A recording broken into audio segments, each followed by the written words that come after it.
Di sini saya akan berbagi dengan kamu mengenai pengalaman saya mengikuti pelatihan pendampingan proses produk halal selama 3 hari. Buat kamu yang ingin tahu tentang gambaran materi apa saja yang diberikan di dalam pelatihan pendampingan proses produk halal, saya ingin memberikan gambarannya terkait dengan materi yang telah disampaikan di dalam pelatihan tersebut. Pelatihan tersebut dilakukan selama 3 hari. Di hari pertama ada 3 materi yang disampaikan di dalam pelatihan itu. Yang pertama itu tentang ketentuan syariat Islam terkait kehalalan produk. Materi yang kedua yaitu kebijakan dan regulasi jaminan produk halal.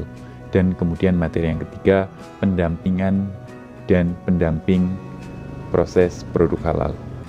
Di hari pertama, di materi pertama dijelaskan mengenai konsep halal dalam Islam dan fatwa-fatwa MUI tentang produk halal.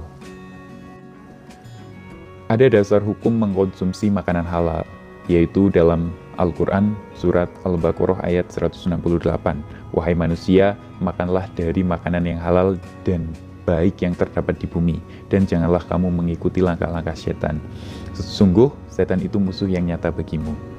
Kemudian yang kedua ada hadis, sesungguhnya yang halal itu jelas dan yang haram pun telah jelas pula, sedangkan di antaranya ada perkara syubhat yang kebanyakan manusia tidak mengetahui hukumnya.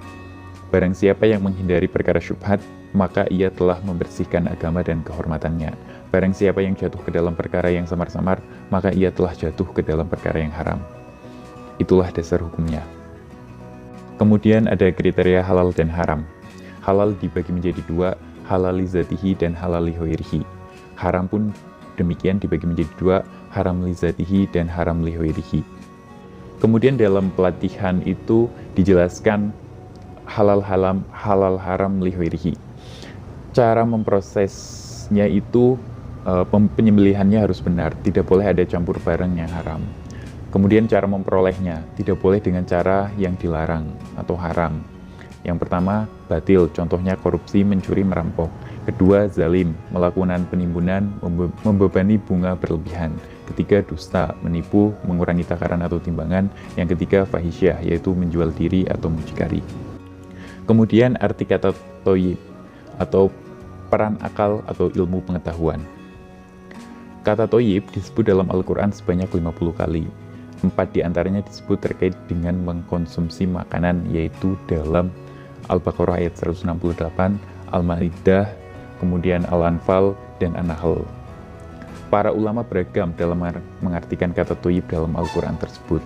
Ada yang mengartikan baik, tidak basi atau busuk, suci, lezat, bergizi, tidak menimbulkan bahaya bagi badan dan akal.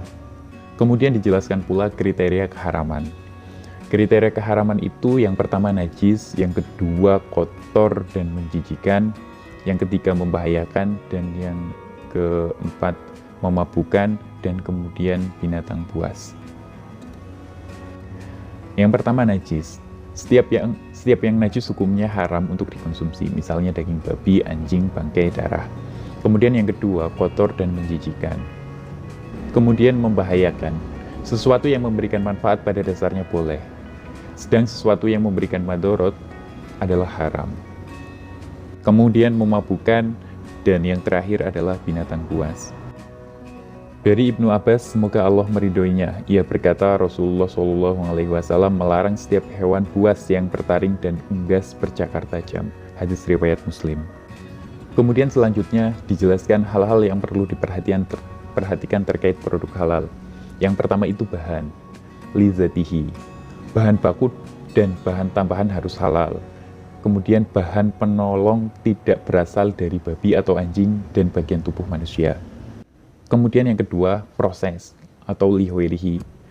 Produksi tidak tercemar bahan najis. Kemudian bila tercemar bahan najis, selain mughaladoh maka harus pencucian secara syar'i. Kemudian kesucian alat dan kemasan.